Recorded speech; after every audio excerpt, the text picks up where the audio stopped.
ഈ 2 ചിരട്ട എടുത്ത് വെച്ചിട്ട് കുറച്ചധികം നാളായി. ചിരട്ടേൻ്റെ വലിപ്പം കണ്ടപ്പോൾ എടുത്ത് വെച്ചതാണ്. പക്ഷേ ഇത്ര നാളായിട്ടൊന്നും ചെയ്തിട്ടുണ്ടായിരുന്നില്ല. സാധാരണ ചിരട്ട വെച്ചിട്ട് പലതും ഉണ്ടാക്കി കണ്ടിട്ടുണ്ടെങ്കിലും അതിൽ നിന്ന് ഇത്തിരി വെറൈറ്റി ആയിട്ട് എന്തെങ്കിലും ഒന്ന് ഉണ്ടാക്കാമെന്ന് വിചാരിച്ചാണ് തുടങ്ങിയത്. പക്ഷേ ആദ്യത്തെ അറ്റംപ്റ്റ് തന്നെ നല്ലോണം പാളിപ്പോയി. ആദ്യം തന്നെ ഈ ചിരട്ട നല്ലോണം ഒന്ന് ക്ലീൻ ചെയ്തെടുക്കണം. അത് കഴിഞ്ഞിട്ട് വാർണിഷ് ഒന്ന് അടിച്ചു കൊടുക്കണം, പുറത്ത് മാത്രം. ഞാൻ ഉണങ്ങി കഴിയുമ്പോൾ രണ്ടും കൂടി ഒന്ന് കൂട്ടി ഒട്ടിക്കാം. ഞാൻ ഗ്യാപ്പൊക്കെ ഒന്ന് കുറച്ച് ക്ലേ യൂസ് ചെയ്ത് ഒന്ന് ഫില്ല് ചെയ്ത് കൊടുക്കാം.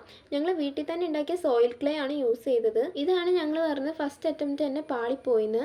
കാരണം ഈ ക്ലേ ഇങ്ങനെ ഗ്യാപ്പിൽ ഫില്ല് ചെയ്ത് കൊടുത്തിട്ട് ഞങ്ങൾ ഫുൾ ഒന്ന് കവർ ചെയ്തെടുത്തില്ല. അറ്റത്ത് മാത്രം പയ്യെ ഒന്ന് അങ്ങോട്ടേക്ക് ജോയിൻറ്റ് ചെയ്ത് കൊടുത്തുള്ളൂ. അതാണെന്ന് തോന്നുന്നു.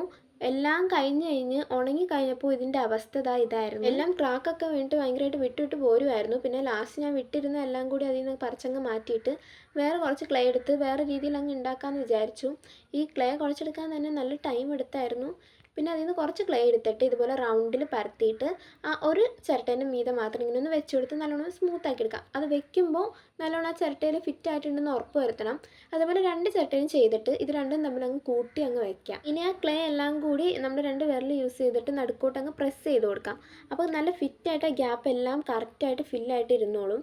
ഇനി ആ ചിരട്ട ഫുൾ നമുക്ക് അങ്ങോട്ട് കവർ ചെയ്തെടുക്കാം ക്ലേ യൂസ് ചെയ്ത്. ആദ്യം കുറേശ്ശെ വെച്ചിട്ട് ലാസ്റ്റ് വെള്ളം യൂസ് ചെയ്തൊന്ന് പയ്യെ സ്മൂത്ത് ആക്കി കൊടുത്താൽ മതി. ബാക്കി നെക്സ്റ്റ് വീഡിയോയിൽ കാണാം. Bye bye.